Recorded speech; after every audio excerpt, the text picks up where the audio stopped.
أعوذ بالله من الشيطان الرجيم. بسم الله الرحمن الرحيم. الحمد لله رب العالمين وبه نستعين. اللهم صل على سيدنا محمد النبي الأمي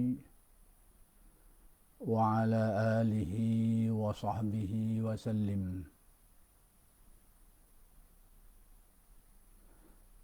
رب اشرح لي صدري ويسر لي أمري wahlul 'uqdatam min. Bunyi tak?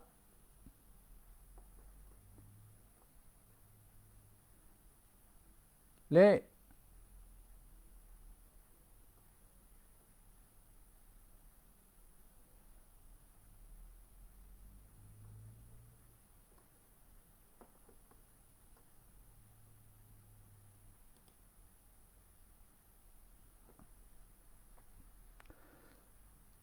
Rabbi syrah li sadri wa yassir li amri wahlul 'uqdatam min lisani yafqahu qawli.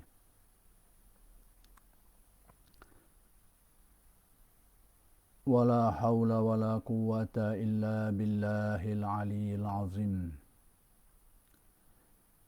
Ilahi anta maksudi waridhaka matlubi, a'tini mahabbataka wa ma'rifataka.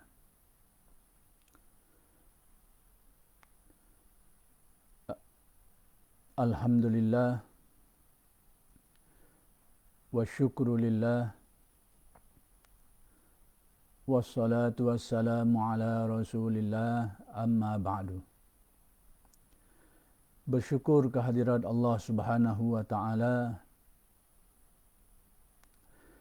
yang telah mengurniakan hidayat dan taufik kepada kita semua. Mudah-mudahan kita memperolehi kurniaan hidayat dan taufik daripada Allah Subhanahu wa Ta'ala. Dan insya-Allah pada malam ini kuliah Masjid Yuniza akan meneruskan lagi pengajian kitab Al-Hikam karya Syekh Ahmad Ibnu Athaillah Al-Iskandari radhiyallahu anhu yang termuat di dalam karya beliau Al-Hikam Al-Athaiyah. Kalam hikmat yang ingin dikupas pada malam ini ialah kalam hikmat yang ke-208, iaitu kata-kata Syekh Ibn Atha, alima qillata nuhudil ibadi ila mu'adi, فأوجب عليهم وجود خدمته فساقهم إليها بسلاسل الإيجاب عجب ربك من قوم يساقون إلى الجنة بالسلاسل. Maksud kata-kata hikmat ini, Allah mengetahui kurang semangatnya hamba untuk mengerjakan taat, maka diwajibkan kepada mereka melakukan taat dan ditarik mereka itu dengan rantai kewajipan. Tuhanmu kagum dari kaum yang ditarik masuk ke syurga dengan rantai. Baik, apa yang dimaksudkan dengan kalam hikmat ini? Syekh Ibn Atha menusi kalam hikmat ini ingin menjelaskan kepada kita sebahagian daripada hikmah.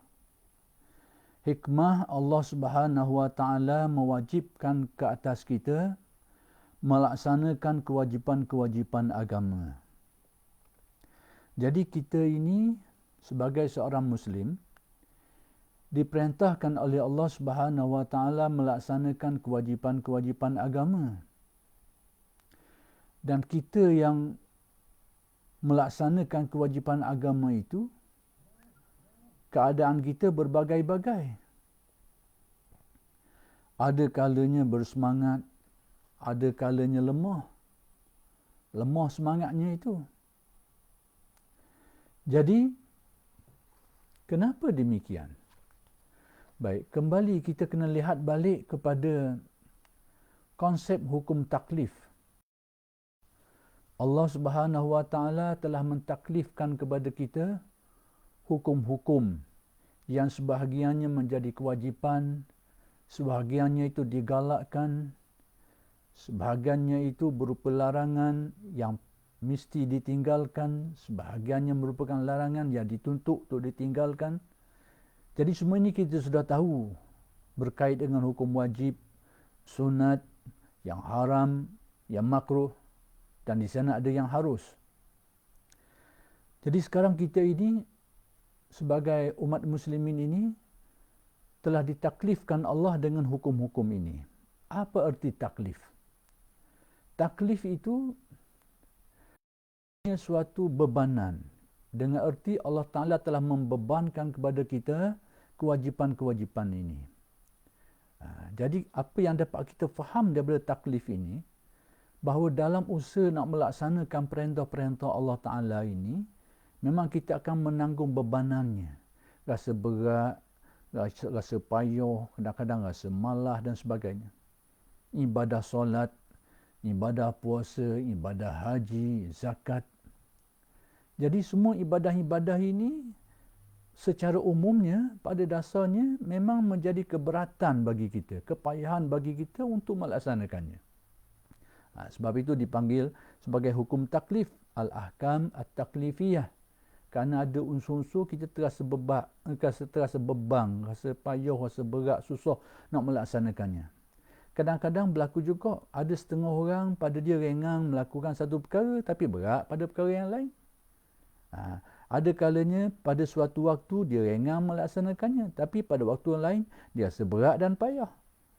Jadi ini pokok pakar secara mudahnya, kesimpulan mudahnya bahawa hukum-hukum taklif ni, perintah-perintah Allah Ta'ala ni yang disebut sebagai al-ahkam at-taklifiyah ni pada dasarnya memang menjadi beban, kepayahan kepada kita untuk melaksanakannya. Terutamanya kita ini yang memiliki taraf nafsu kita yang namanya ammarah bisu, iaitu yang cenderung kepada keburukan, jiwa yang masih dibelenggu oleh sifat-sifat yang buruk, malah dikuasai oleh sifat-sifat yang tercela dalam hati yang begitu banyak. Semua itu menjadikan jiwa kita ni buntu, menjadikan jiwa kita ini berat, payah, terbebang. Jadi walau bagaimanapun kita ini ada ilmu, ada iman, maka semua ini mendorong kita untuk melaksanakan sekalipun dalam keadaan kita rasa payah, rasa beban, rasa berat. Tapi dorongan ilmu, dorongan iman kita itu mendorong kita untuk tetap melaksanakannya sekalipun dalam keadaan payah. Maka melaksanakan semua amalan-amalan ini, kita membebankan diri kita, kita memaksa diri kita melaksanakannya, maka itu adalah sebentuk daripada mujahadah. Jadi kalau kita melakukannya itu dalam kita berusaha untuk melaksanakannya, sekalipun dalam keadaan kita rasa beban, rasa bebat, rasa payah, rasa susah, maka itu satu kebaikan. Kerana kita telah melaksanakan sesuatu yang disebut sebagai mujahadah, usaha melawannya, melawan kemahuan nafsu kita yang agak buruk tadi itu, supaya dapat melaksanakan perintah Allah dengan baik. Memang itu standard dia. Kecuali bagi orang yang dimuliakan, lalu ditingkatkan tingkatan nafsunya itu meningkat ke maqam mutmainnah atau tingkatan-tingkatan yang lain daripada itu yang lebih tinggi, yakni cabang-cabang mutmainnah, radiyah, mardiyah, kamilah. Semua itu cabang bagi nafsu mutmainnah, maka pada waktu itu lain sikitlah. Di mana mereka ini melaksanakan perintah-perintah Allah Ta'ala itu, mereka tidak lagi terasa beban. Bahkan mereka melaksanakannya dengan penuh keinginan, penuh keseronokan, penuh kelazatan, penuh dengan kemahuannya. Itu keadaan mereka lah. Tetapi jumlah pada dasarnya, orang-orang yang mencapai tahapan ini tidaklah ramai. Tapi bukan berarti tidak ada. Dan kita ni pula, bahkan setiap orang berpeluang untuk berusaha memperbaiki diri kita sehingga boleh sampai ke tingkatan itu. Bahkan disuruh. Perintah Allah Subhanahu Wa Taala di dalam Al-Quran supaya menyucikan hati, menyucikan jiwa itu, iaitu qad aflaha man zakkaha wa qad khaba man dassaha. Maka beruntunglah orang yang menyucikannya, maka rugilah orang yang mengotorkannya. Baiki situasi jiwa kita ini, maqam nafsu kita, supaya jadi lebih baik. Supaya apa? Supaya kita ini dapat melaksanakan perintah-perintah Allah Subhanahu Wa Taala dengan sebaik-baiknya. Bukan badan saja yang beribadah, tetapi ruh kita pun turut sekali beribadah. Bahkan ada kalanya badan kita terhenti dari ibadahnya kerana badan kita ni terbatas, tetapi ruh tetap melaksanakan ibadah. Itulah yang diistilahkan dalam tasawuf sebagai solat daim. Badan kita bersolat, ada waktu terhad. Tapi bagi orang yang dimuliakan Allah dengan tingkatan itu, pada waktu badan mereka tidak bersolat, tapi jiwa mereka tetap menghayati ibadah solat itu. Rahsia-rahsia solat, ehwal-ehwal solat yang ada dalam solat itu terus berjalan. Dalam keadaan badan mereka tidak lagi beribadah. Ini diistilahkan dalam tasawuf sebagai solat daim. Solat yang berterusan. Yakni jiwa mereka itu. Dan solat inilah yang akan terbawa ke dalam kubur. Dan inilah yang difahami oleh, inilah yang dijelaskan oleh Syekh Abdul Qadir Al-Jilani di dalam suatu riwayat berkait dengan Al-Anbiya ahya'u fi kuburihim yusallun. Para Nabi ini, mereka ni hidup dalam kubur mereka ni dan mereka bersolat. Menurut tafsiran, antara tafsirannya, menurut faham Syekh Abdul Qadir, solat mereka dengan solat ruhaniyah mereka itu. Kalau kita di dunia ini, itu dinamakan solat daim. Batin mereka tetap beribadah. Berterusan. Jadi menurut Syekh Abdul Qadir, para Nabi bersolat dalam kubur. Menurut faham beliau, antara maknanya, antara maksudnya itu, mereka tetap bersolat dengan ruhani mereka itu tetap berada dalam ibadah mereka itu. Sekalipun mereka ini sudah wafat, sudah dikuburkan, tapi ibadah mereka tetap berjalan. Itu menurut faham Syekh Abdul Qadir Al-Jilani qaddasallahu sirruhu. Jadi apapun kita balik kepada asal bahawa nafsu manusia ni memang beban, memang berat, memang payah untuk melaksanakan ibadah-ibadah tersebut itu. Sehingga kadang-kadang timbul banyak perkara lah. Ada kalinya timbul sangkaan-sangkaan yang tidak baik. Ada kalinya timbul pertanyaan-pertanyaan yang bukan-bukan. Maka di sini Syekh Ibn Atta' cuba untuk merungkaikan. Cuba untuk membuka kepada kita sebahagian daripada rahsia-rahsia ataupun hikmah-hikmah di sebalik Allah Ta'ala mewajibkan kepada kita kewajipan-kewajipan agama itu. Mudah-mudahan dengan mengetahui perkara-perkara ini membantu kita untuk menjadi lebih mudah, lebih bermotivasi untuk kita laksanakan ibadah-ibadah yang diperintahkan Allah kepada kita. Itu mukadimahnya. Jadi balik kepada kalam Syekh Ibn Atta'. Kata Syekh Ibn Atta', Allah Ta'ala ni tahu bahawa semangat kita ni untuk melakukan ibadah ni agak lemah. Tak timbul molek. Semangat kita lemah. Memang ada kalanya rajin, kadang-kadang malas. Kita ada waktunya rajin, ada waktunya malas. Dalam melakukan satu perkara rajin, perkara yang lain pula jadi malas, jadi beban, jadi berat. Itu standard manusia. Berbagai-bagai keadaan. Ehwal kita ni bermacam-macam. Jadi kata Syekh Ibn Atta', Allah Ta'ala tahu ehwal ini dan memang dia maha mengetahui. Tahu keadaan manusia kurang terdorong untuk melakukan ibadah, melakukan khidmah, yakni melaksanakan pengabdian diri kepada Allah. Lalu Allah Ta'ala mewajibkan ke atas mereka itu. Jadi bila diwajibkan, manusia ni nak tak nak atas dorongan iman, dorongan ilmunya, maka dia terpaksa juga tepuh. Terpaksa dia lakukan juga kerana diwajibkan. Andai kata tidak diwajibkan, barangkali manusia memilih untuk tidak melaksanakannya. Dan kita kena ingat bahawa apa-apa yang diperintahkan Allah Ta'ala ni, sama ada kita faham hikmahnya atau tidak faham hikmahnya, pasti kebaikan. Apa-apa yang dilarang oleh Allah Subhanahu Wa Ta'ala, sama ada kita dapat fikirkan kebaikannya atau tidak dapat fikirkan, pasti benda tu buruk larangan. Di sebaliknya ada keburukan. Jadi apabila Allah Ta'ala memerintahkan kepada kita kewajipan-kewajipan yang kita kena yakin bahawa di sebaliknya itu banyak kebaikan-kebaikan untuk kita. Sama ada kita dapat memahami kebaikan itu atau tidak, itu hal lain. Lebih-lebih lagi ibadah ini adalah merupakan urusan yang dinamakan at-ta'abbudiyah. Ta'abbudi ni kita terima dalam keadaan kita kurang tahu. Kita kurang tahu ataupun tak tahu banyak atau tahu sikit-sikit tentang rahsia-rahsia di sebaliknya tu. Tentang hikmah-hikmah di sebaliknya tu. Banyak yang kita tak tahu daripada tahu. Macam solat, kenapa kena 5 waktu sehari semalam. Dan setiap waktu tu pula beza-beza. Subuh 2, Zuhur 4 ni, guana ni tak sama ni, tak standard ni. Maka semua itu adalah perkara-perkara yang terselindung daripada pengetahuan kita. Jadi kita tak tahu banyak rahsia-rahsia tu. Cuma kita perlu yakin apa yang diberitahu oleh Nabi SAW yang di sebalik apa yang diberitahu tu merupakan perkhabaran daripada Allah Subhanahu Wa Taala, yang mana perintah-perintah yang diperintahkan Allah, kewajipan-kewajipan yang diperintahkan kepada kita pasti ada kebaikan-kebaikannya. Sekalipun kita tidak tahu rahsia-rahsia semua itu. Kita tak dapat memahami, tak dapat memikirkan tentang kebaikannya itu. Tapi kita perlu meyakini atas keyakinan kita kepada kerasulan para Nabi dan Rasul alaihi wassalatu wassalam. Keyakinan kita kepada kerasulan Nabi Muhammad sallallahu alaihi wasallam. Kita percaya benda itu. Jadi, kalau sekiranya kita tidak diwajibkan, ada kemungkinan kita tidak akan melaksanakannya atau kita memilih untuk tidak melaksanakannya, maka kita terlepaslah daripada memperolehi kebaikan-kebaikan yang ada di sebaliknya yang kita tak tahu tu. Kita kalau tahu lain cerita pula. Kita ni andai kata kita ni buat satu kebaikan, nampak selalu kelebihan. Semayang 5 waktu atau semayang subuh boleh selalu emas toko ke, PT boleh 500-600 ke, tu memang cepatlah orang buat. Tapi masalah sekarang tak nampak benda-benda macam tu. Kebaikan-kebaikan itu adalah merupakan sesuatu yang kita yakini ada di sebaliknya, tapi kita tak tahu.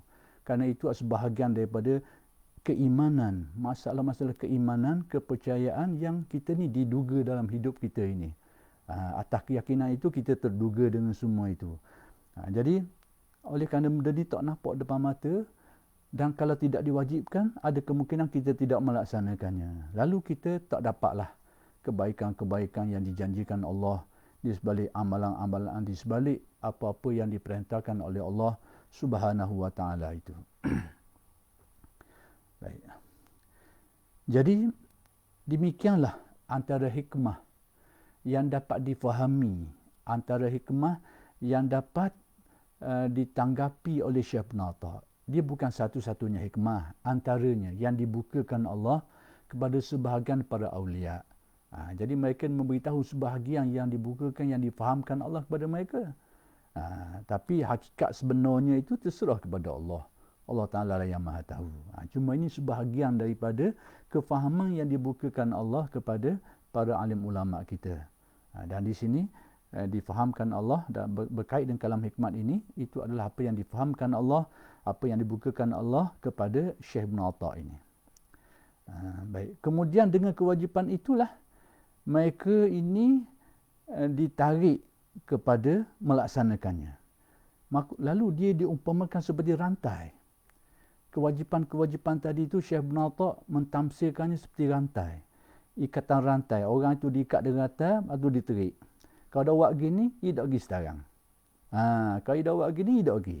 Lalu diterik. Jadi kewajipan-kewajipan yang diperintahkan Allah Ta'ala tadi itu telah ditamsilkan oleh Syekh Ibn Atta' seumpama rantaian-rantaian. Ikatan rantai ini, yang mana dengan itulah kita diterik ke arah sesuatu.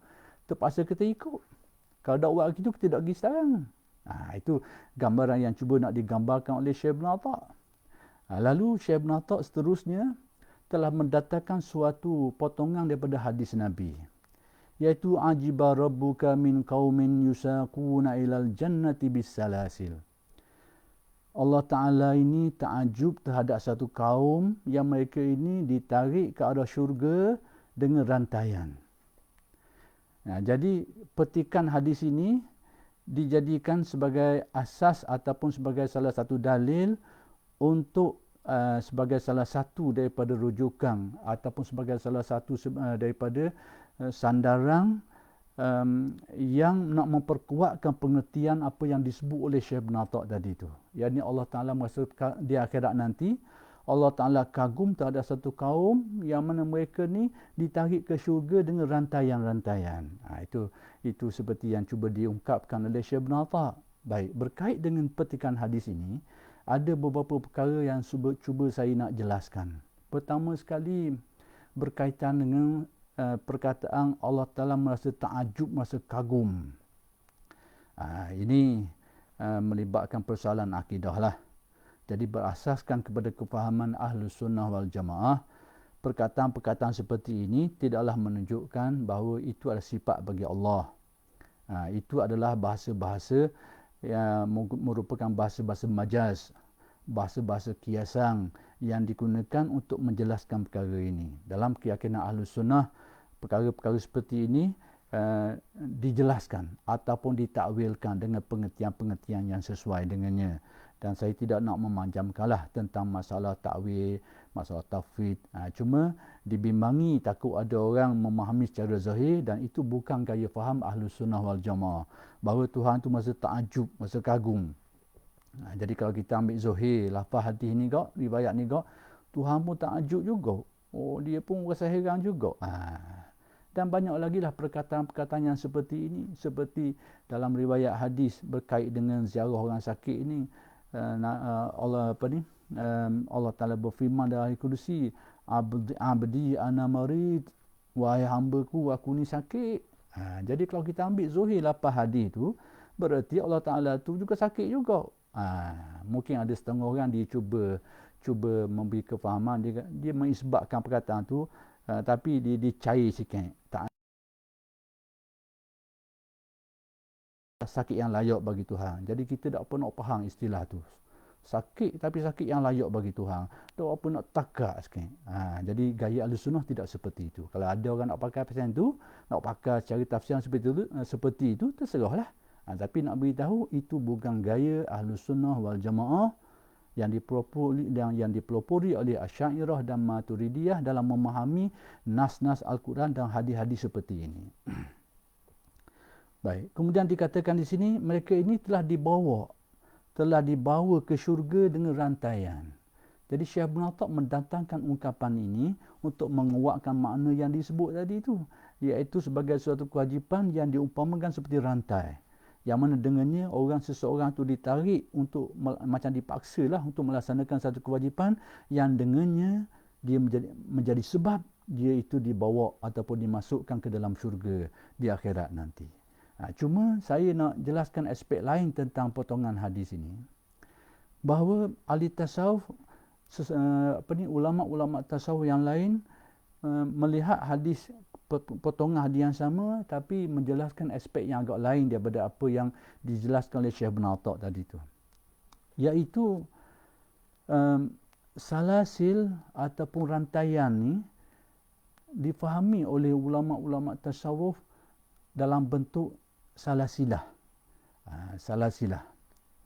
Salasilah dengan erti seseorang tu dia belajar dengan seseorang tu pula belajar dengan seseorang guru lagi, akhirnya bersambung-sambung sampai kepada Nabi. Jadi di situ ada salasilah. Baik, saya nak jelaskan sikit tentang aspek ini.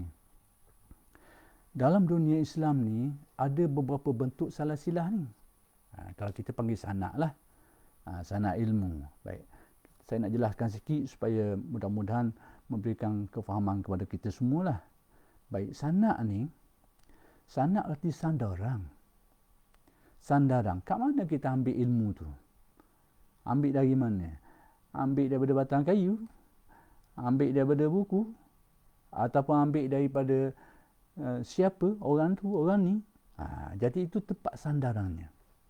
Jadi sanak ini sebenarnya merupakan sebahagian daripada agama ini. Sekalipun di awal Islam itu persoalan sanak ni tidak timbul kediang, tapi bukan berarti tidak ada. Sama jugalah dengan hukum-hukum fiqh yang dibahaskan oleh ulama-ulama dalam kitab-kitab fiqh tu. Sekalipun hukum-hukum dalam bentuk yang tersusun seperti yang ada dalam kitab fiqh tu tidak ada di zaman Nabi, tapi bukan berarti hukum itu, yakni fakta itu, perkara itu tidak ada di zaman Nabi. Mereka sudah mengamalkan ibadah menurut hukumnya, cuma tidak diilmukan dia, tidak didisiplinkan dia. Demikian juga sanak ni. Jadi pokok pakar agama kita ni, sanak ini adalah salah satu perkara yang penting.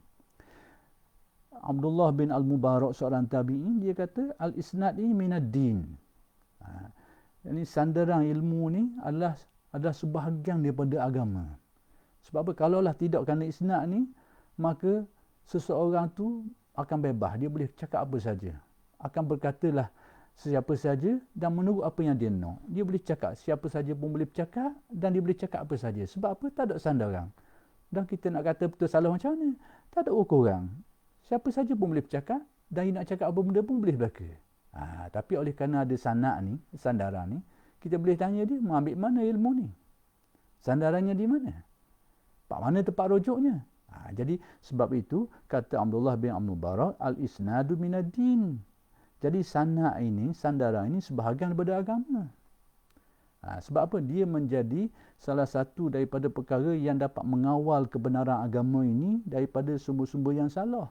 Jadi kalau ada orang yang membicarakan sesuatu tapi tak tahu punca dari mana, jadi boleh dipersoalkan kerana tak tahu sumber dari mana. Dia ambil daripada siapa dia? Siapa ke dak punca asal daripada hadrat Nabi Muhammad sallallahu alaihi wasallam. Baik. Apa kepentingan sanad ni? Pertama sekali sebagai hujah. Kepentingan sanad pertama sekali sebagai hujah, nak menyatakan kebenaran. Betul sesuatu itu datang daripada sumber dia. Sebab itulah ulama-ulama ahli hadis dia ada sistem ini, sistem isnad ni, periwayatan hadis ni. Meriwayat daripada orang ni, akhir lagi tahu punca asal dia. Diperakukan sumber dia tu. Jadi kalau tak ada sanad, mungkin orang boleh reka hadis-hadis palsu yang macam-macam. Tak tahu mari mana. Yakni tidak bersumber daripada sumber yang asal. Sumber daripada hadrat Nabi besar Muhammad sallallahu alaihi wasallam, tak bersumber daripada sumber itu. Tapi kalau ada sanad ni, kita boleh ukur hak mana yang ada sumber asal, hak mana tak ada. Jadi sistem ini sudah teguh dalam pengajian agama Islam, sanad. Cuma ingin itu salah satu kepentingan dia, kebenaran, hujah, menjadi hujah. Bahawa sesuatu perkara itu boleh kita terima jadi betul kalau dia ada susu galu. Punca dia tu sampai ke hadrat Nabi Muhammad sallallahu alaihi wasallam, ataupun kategori yang dibuat oleh ulama-ulama, mana yang sahih, mana tidak sahih, mana yang mutawatir, mana yang ahad, itu taraf kekuatan jalur tu boleh dipercayai ke tidak, boleh dipegang ke tidak, itu cerita lain, tapi saluran tu ada. Itu jadi dia menjadi hujah. Sehinggalah sampai di satu peringkat ulama-ulama ni telah membukukan. Sebelum tu mereka tak macam tu. Mereka telah membukukan ilmu-ilmu, hadis-hadis dan sebagainya. Mereka telah membukukan untuk membantu dan memudahkan kita. Sedangkan sebelum daripada tu tak macam tu. Mereka belajar meriwayatkan daripada seorang guru. Guru ni pula meriwayatkan daripada guru sebelumnya itu. Jadi bila mati guru ni tak ada. Jadi ulama ni nak jaga, maka telah membukukannya. Jadi kita rujuk kepada buku yang mereka sudah dikenali. Apa yang sudah mereka bukukan, apa yang sudah dikenali, kita rujuk dan cukup menjadi sandaran bagi kita untuk menyatakan kebenaran. Hari ini kalau dalam hadis kita merujuk kepada Sahih Bukhari, Sahih Muslim dan sunan-sunan yang lain, mereka itu sudah membukukannya. Jadi sudah cukup dari segi sandaran kebenarannya. Kita padang rujuk situ je. Kerana sudah diketahui bahawa perkara itu sudah dibukukan. Itu kepentingan sanad. Baik. Yang kedua, tentang barakah. Aspek ini yang kadang-kadang terlepas pandang. Ada aspek keberkatan di sebalik sanad-sanad ni. Dari mana sumber-sumber semua ni? Jadi salah satu daripada yang menjadi dalil, terutamanya ulama-ulama tasawuf lah, yang membahaskan tentang sanad-sanad ni, tentang barakah sanad ni. Dan saya tak nak memperincikan sangat tentang disiplin khusus tasawuf, cuma nak menyatakan bahawa dari mana kefahaman adanya barakah di sebalik sanad-sanad ni, antaranya riwayat inilah. Iaitu Tuhanmu kagum terhadap satu kaum yang mana mereka ini dibawa kepada syurga dengan rantai yang berantai-rantai, berkait-berkait. Yang ni guru, murid dia, kemudian murid lagi. Jadi penisbahan seseorang itu kepada orang soleh itu ada berkat dia. Sehingga difahami oleh ulama tasawuf, timbul fenomena orang masuk syurga direct, berantaian, berkait-berkait. Ini murid dia pula, ini murid dia pula, berekes sekali. Maka semua ini ada makna keberkatan. Dia belajar dengan seorang guru, mungkin tak sama macam guru dia tu. Guru dia tu alim, zahid, dia mungkin tak gitu. Tapi berkat guru dia tu ada juga tempiah je. Boleh juga tempiah. Itu difaham oleh ulama-ulama tasawuf daripada istilah ini. Kemudian ada riwayat lain lagi yang semakna dengannya. Iaitu riwayat yang Nabi menyebut bahawa tuba liman ra'ani wa amanabi. Beruntunglah orang yang melihat aku dan beriman dengan aku. Lalu disebut tuba liman ra'a, man ra'a, man ra'a, man ra'a, man ra'ani wa amanabi. Ada beberapa riwayat yang ada sedikit kelainan daripada pada kalimat-kalimat periwayatan tu, tapi nak kabur, tapi sang tu banyak. Beruntung orang yang melihat, orang yang melihat, orang yang melihat. Jadi susu galu tu berlaku. Jadi semua tetap mendapat tuba, sangat beruntung. Maka di sinilah timbul konsep barakah. Istilah yang dipakai oleh ulama tasawuf ada unsur keberkatan di sebalik rantaian-rantaian ni. Baik, kemudian saya nak jelaskan sikit tentang bentuk-bentuk sanak yang ada dalam dunia Islam. Secara umumnya ada 3 bentuk sanak ni. Sebab hari ni kadang-kadang timbul kekeliruan sikit lah dalam memahami. Contohnya mudah, kadang-kadang ada saya terdengar setengah orang tu dia pergi mengaji di Azhar, mengaji dengan Tok Syekh di Azhar, balik kapun nak mengajar ada orang marah ke dia. Dia kata sebab apa tak ada sanak. Timbul tak sanak. Kawan ni bertahun-tahun habis masa mengaji secara rasmi dan secara tidak rasmi, mengaji dengan Tok Syekh lagi. Mengaji di kuliah secara rasmi, luar lagi mengaji Tok Syekh di masjid-masjid dengan guru-guru secara tidak rasmi. Balik sini dia kata tak ada sanak pula dah. Guana ni. Ini berlaku kekeliruan sehingga setengah orang tu terpengaruh dengan fikiran-fikiran begitu, terberdaya, takut. Jadi akhir sekali terabailah apa yang diperintahkan oleh Nabi, balighu anni walau ayat. Sampaikan dariku walaupun satu ayat.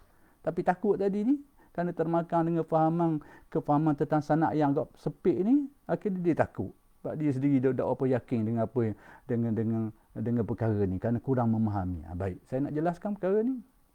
Bahawa ada beberapa bentuk sanak dalam keilmuan Islam ni. Satu, sanak riwayat. Riwayat ni iaitu Al-Quran jelas sebahagian daripadanya. Bagaimana ayat-ayat Al-Quran tu diwarisi dari satu generasi ke satu generasi sehingga dibukukan, dimushafkan. Demikian juga hadis-hadis Nabi disampaikan dalam satu sistem yang dinamakan sebagai at-tahammul wal ada. Macam mana seseorang guru tu menyampaikan hadis dan murid menerima, ada berbagai-bagai kaedah. Ada yang macam-macam cara kaedah termasuk dalam sistem tu at-tahammul wal ada. Guru menyampaikannya kepada murid, macam-macam bentuk. Kemudian yang kedua, orang panggil sanak dirayah, kefahaman-kefahaman, tafsiran-tafsiran, keilmuan yang diwarisi. Itu panggil dirayah. Seorang murid ni belajar dengan guru tu terang begini, dia dengar, dia faham, dia ingat, kadang-kadang dia catat. Itu panggil sanak dirayah, pengajian. Dia belajar seorang guru tu kadang-kadang tak pakai kitab pun kadang-kadang. Yang ketiga panggil sanak suhbah. Sanak suhbah ni ini khas untuk sanak tasawuf. Dia bukan sanak riwayah, dia tapi adalah sebahagiannya, dan bukan sanak dirayah tapi adalah sebahagiannya, tapi sanak suhbah. Adalah dalam tu adalah riwayat, adalah sebahagian bentuk riwayat, adalah dalam tu sebahagian bersifat dirayah. Tapi dia ada lebih dari itu lagi, dinamakan suhbah, pendampingan. Ini sanak yang khusus bagi ilmu tasawuf. Baik. Bagaimana sanak-sanak ini disampaikan? Bermacam-macam cara. Kaedah tahammul wal adab ni macam-macam. Ada setengah guru tu kadang-kadang dia baca kitab. Dia baca sama ada riwayat hadis ke ataupun ilmu ke, dia baca. Murid ni dengar. Murid catat. Ada setengahnya terbalik, dia suruh murid baca, dia dengar. Kalau salah dia betul. Kemudian dia huraikan, dia jelaskan. Ada setengahnya pula tak pakai kitab. seperti yang dilakukan oleh ulama besar Mesir tu, Syekh Ali Jum'ah tu, dia tak pakai kitab, dia mengajar. Tubik kat mulut dia. Tapi apa yang tubik di mulut dia tu, kalau nak kumpulkan, jadi kitab bermacam-macam. Kerana kealiman dia tu. Tak pakai kitab. Murid-murid dia ni dengar, faham, ambil ilmu dia tu. Itu sebahagian daripada sistem sanad. Dan ramai lagi lah, banyaklah ulama-ulama lain yang mengajar seperti ini, tak pakai kitab. Tapi ilmu dia tu ada dalam kitab, ada yang dia tulis kitab, ada yang tidak. Tapi dia mengajar tidak seperti itu. Kerana dia suruh, rujuk kitab dia. Itu juga sebahagian dari sistem penyampaian sanad dalam agama Islam. Sanad ilmu, sanad riwayah. Sanad dirayah, sanad kefahaman ni. Kita dengar murid ni dengar, faham, apa, ingat setengah tu buat catatan. Hari ni lebih-lebih lagi, rakam pula tu. Itu juga sebahagian hari ni. Setengahnya pula kadang-kadang setengah guru ni memberi ijazah, dia tengok murid dia mengaji dan dia melihat kemampuan dia dari segi memahami ilmu-ilmu, kemudian ada ilmu-ilmu alat yang cukup. Kadang-kadang atas keyakinan dia tu, dia terus mengijazahkan kitab yang dia tulis. Terus mengijazahkan. Dan saya perhatikan perkara ni depan mata sendiri dilakukan oleh syekh-syekh besar kepada sebahagian ulama-ulama. Antaranya yang penuh kita tengok almarhum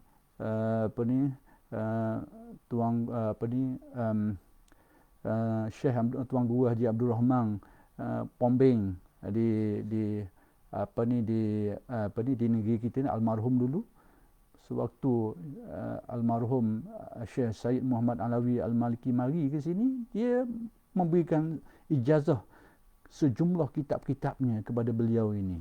Atas keyakinan orang ni tahu, banyak mengetahui dan sudah ada ilmu-ilmu yang cukup, kemudian ada kefahamannya, ada ilmu alat, penguasaan ilmu alatnya. Lebih-lebih lagi Syekh Abdul Rahman ni pernah mengaji dengan ayah dia dulu, arwah ayah dia dulu, Said Alawi dulu. Ada juga macam tu. Atas keyakinan dia, kepercayaan dia kepada seseorang tu ada kebolehan, dia terus mengijazahkan. Tabaruk ijazah tu. Macam-macam cara. Jadi pusat-pusat pengajian Islam di seluruh dunia, di beberapa tempat memang ada sistem ni. Al-Azhar, beberapa pusat pengajian di Morocco yang kita tahu. Di Azhar, di Mesir sendiri ada madrasah selain daripada Jamiah Azhar ni, dia ada institut-institut tertentu yang ilmunya itu memang ada sanad-sanad dia. Bahkan guru Azhar peringkat dulu tu memang seperti itu. Dan murid-murid yang belajar ke sana tu, mengaji dengan dia, dapatlah sanad itu, panggil sanad dirayah. Dengar daripada dia, kadang-kadang dia tulis kitab kecil, dia bagi, dia syarah. Itu juga sebahagian dari sistem riwayat. Tapi orang kita ni dia sepik sikit bab tu. Lagi kalau ada ngaji kitab yang ngaji tu dan tidak seperti cara dia ngaji tu, tidak dianggap sebagai sanad. Kadang-kadang ngaji tu pun separuh je kadang-kadang. Jadi ini sempit sikitlah pemikiran tentang sanad. Jadi dalam dunia Islam ni luas cara tahammul wal adab ni. Bergantung pada tempat, bergantung pada guru-guru tu macam mana. Cuma ada satu sistem sanad lagi, panggil sanad suhbah ni. Ini lain sikit. Ini sanad tasawuf. Sanad tasawuf ni dia bukan saja dia perlu kepada satu hal yang lebih khusus daripada tu. Dia kena mengaji dengan guru tu, mengambil ilmu daripadanya, mengambil pedoman daripada dia, mengambil kekunci daripadanya, mengambil prinsip-prinsip asas daripadanya. Kemudian dilatih lagi, dididik, dipantau, dinamakan sistem irsyad. Dibimbing lagi sehingga mencapai satu tingkatan baru diijazahkan. Baru diizinkan. Jadi dalam tasawuf, baik antara persoalannya, antara sanad-sanad yang ada dalam dunia Islam ni, maka yang satu disyaratkan kena ada sanad untuk dia meneruskan pengajaran ilmu itu, pengajaran ilmu yang khusus sikit, tasawuf. Adapun fiqh tidaklah menjadi syarat untuk orang mengajar ilmu tu. Kalau dia boleh menguasai, memahami dengan baik, sekalipun tidak dengan syarat yang dengan tidak ada sanad, tidaklah menjadi syarat. Tapi kalau dia ada sanad, itu lebih meyakinkan, lebih baik, lebih berkah. Demikian juga ilmu-ilmu lain. Tapi yang dipersyaratkan mesti ada bagi orang yang nak mengajar dan membimbing secara khusus dalam ilmu tasawuf, itu disyaratkan ada sanad ini. Itulah yang dikatakan oleh Syekh Abu Yazid Al-Bustami, man lam yakun lahu ustazun fa imamuhu syaitan. Sesiapa yang tidak ada ustaz, yang tidak ada guru yang membimbing dia tu, maka pembimbing dia adalah syaitan. Nauzubillahi min zalik. Mudah-mudahan Allah Ta'ala lindung kita daripada bahaya, daripada keburukan ini. Itu kata-kata Abu Yazid. Jadi difahami daripada kata Abu Yazid ni, ulama-ulama memahami kata-kata beliau itu adalah menjurus kepada pengajian tasawuf yang khusyuk. Bukan pengajian kitab tasawuf, ilmu-ilmu asal tasawuf, tidak. Pengajian tasawuf yang khusyuk perlu kepada sanad tu. Adapun ilmu-ilmu lain, kalau ada sanad, itu adalah lebih baik, itulah lebih berkat. Tapi tidaklah menjadi satu persyaratan. Macam kita nak semayang jugalah. Apakah ada syarat nak semayang tu? Salah satunya kena ada sanad? Tak ada syarat. Demikian juga kita nak baca Fatihah. Apakah perlu ada sanad? Kena ada sanad baru sah Fatihah kita? Tidak ada syarat. Tapi kalau kita ambil sanad pengajian, kalau ada sekiranya ada sanad itu lebih baik. Itu lebih berkat. Tapi kalau tasawuf, sanad suhbah tidak. Bercabang daripada sanad suhbah ni, cabang daripada dia, ada sejenis lagi ni, dan ini tak ada dalam keilmuan Islam yang lain lah, iaitu dipanggil sanad uwaisiyah ataupun sanad barzakhiyah, sanad pendek. Ini saya tak nak panjang dari segi ini kerana dia berkait dengan satu masalah yang agak kontroversi oleh kontroversi pada setengah orang, iaitu berkait dengan yaqazah, pertemuan seseorang dengan seseorang yang sudah meninggal dunia secara rohani dan mengambil sanad daripadanya. Itu ada panggil sanad uwaisiyah, sanad barzakhiyah, dan kita tak nak cakap hari ni. Dan sanad ni banyak. Baik, saya nak beri cerita yang khas sikit lah tentang sanad pasal ni. Iaitu berlaku pada Al-Hakim At-Tirmizi. Ini bukan Imam Tirmizi periwayat iaitu Sahibus Sunan tu. Bukannya ni, ini Hakim Tirmizi ni lain sikit, seorang Tirmizi yang lain. Nama lebih kurang dekat-dekat. Al-Hakim At-Tirmizi ni, dia ni memang berhasrat sangat nak pergi mengaji. Tapi ternyata dia keluarga yang susah. Dia ada mak yang tak boleh nak tinggal. Kawan-kawan dia tu ada kemudahan pergi mengaji dengan terawa. Pergi belajar situ, belajar sini. Dia tak boleh. Bukan tak boleh. Nak pergi sangat. Nak pergi mengaji. Nak jadi alim. Nak tahu. Tapi tak boleh. Keadaan terhad. Kerana dibatasi oleh kekangan kewangan, kekangan keadaan keluarga dan sebagainya. Jadi kawan-kawan dia pergi belaka, pergi mengaji. Mereka ni jadi alim ulama. Tapi dia ni tak ada arah. Apa yang dia buat, apa yang dia boleh buat ialah dia jaga mak dia, dia khidmah kepada keluarga dia. Kemudian yang dia boleh buatnya, dia pergi ziarah maqam alim ulama, ada tempat dia tu. Dia pergi ziarah para awliya, para salihin yang dia tahu, yang ada di sekitar tempat dia boleh pergi. Itu dia buat. Dalam keadaan dia teringin sangat nak belajar, teringin sangat nak dapatkan ilmu, nak jadi alim, nak menyebarkannya, nak khidmah kepada agamanya, teringin sangat, tapi tak ada kesempatan. Tapi orang jujur gini telah beri cara lain. Akhir sekali macam mana? Dia dapat secara uwaisiyah dipertemukan secara yaqazah dengan guru-guru, ulama-ulama terdahulu dan mengambil ilmu daripada mereka tu. Sehingga apabila kawan-kawan dia ni balik, mengaji sini jadi alim tu, balik kampung, rupa-rupanya bila dia balik, dia ni alim lagi rupanya. Alim lagi, dia boleh mengaji jauh. Mengaji banyak bertahun-tahun tu. Rupanya dia ni jadi alim lagi. Jadi sanad ni sanad khususiyah dalam tasawuf lah. Jadi kalau cakap dalam bidang ilmu fiqh dan sebagainya memang tak terpakai lah sanad ni. Tapi dalam dunia tasawuf mengisbatkannya. Dan saya tak nak panjang benda ni kerana tadilah dia melibatkan satu isu yang disebut sebagai isu yaqazah, dan ulama-ulama telah menulis panjang tentang persoalan ini, dan dia adalah masalah yang menjadi kontroversi antara pro dan kontra. Tak apalah, awak tak mau terima pun sudahlah. Baik. Maka itu sistem sanad yang saya nak jelaskan secara umum sajalah. Mudah-mudahan kita dapat pedomang daripadanya. Jadi balik kita kepada kalam hikmah yang dinyatakan oleh Syekh Ibn Atta' tadi itu. Jadi kesimpulan mudah daripada apa yang nak diberitahu oleh Syekh Ibn Atta' ni, iaitu bahawa Allah Ta'ala ni mewajibkan kepada kita kewajipan-kewajipan agama yang di sebaliknya itu pasti ada hikmah, pasti ada kelebihannya, ada manfaat yang besar untuk kita. Maka diwajibkan kepada kita, maka terpaksalah kita laksanakan. Dalam keadaan kita terbeban dan berat, terbayang juga, itu mujahadah. Tapi kalau kita dapat meningkatkan kualiti jiwa kita dengan ilmu, dengan amal, dengan riadah dan mujahadah, sehingga maqam nafsu kita itu meningkat menjadi lebih baik, menjadi lebih murni, dikurniakan Allah menjadi mulhamah atau mutmainnah, pada waktu itu akan berbuah angin nafsu kita. Sehingga kewajipan-kewajipan agama itu menjadi mudah dan menjadi ringan dilaksanakan. Inilah kita faham. Sebab tu mengaji tasawuf ni kena ada kaedah dia. Ilmu kita baca kitab tasawuf kadang-kadang kita terbabah juga kadang-kadang. Kita baca kitab tasawuf, dengar setengah ahli tasawuf tu main dok tidur malam. Bertahun-tahun solat subuh dengan wuduk solat isyak. Oh, kita pun mari mikir. Berat nanang nak mengaji tasawuf gini. Gelak gambar pasti. Tak apa nak nampak. Kita tak faham. Apa yang diceritakan tentang kisah itu sebenarnya nak menceritakan tentang karamah, kemuliaan yang Allah Ta'ala beri kepada mereka. Bukan kita suruh ikut macam tu. Itu bukan tuntutannya. Tapi diceritakan oleh ulama tasawuf nak menyatakan kelebihan yang Allah Ta'ala beri kepada mereka tu. Persoalannya, macam mana dia boleh buat gitu tu? Macam mana? Itulah yang dikatakan apabila jiwa mereka diangkat Allah suatu tahapan, benda yang susah jadi ringan. Benda yang berat, benda yang susah jadi mudah. Yang berat jadi ringan. Yang menjadi membebankan menjadi mengasyikkan. Sehingga mereka ini, kalau mereka berzikir, beribadah, bersolat dan tempoh yang panjang, mereka tak rasa keletihan dan sebagainya. Sebab tu kita dengar Al-Junaid, bila dia buka kedai, dia semayang di belakang 1000 rakaat setiap hari. Macam mana dia boleh buat itu? Gelak gambar kita. Tapi beritahu ehwal mereka tu. Jadi bila kita belajar ilmunya, kita dapat faham keadaan mereka tu. Kita faham apa dia jadi. Kita tahu. Pertama sekali itu kemuliaan yang Allah Ta'ala beri kepada mereka.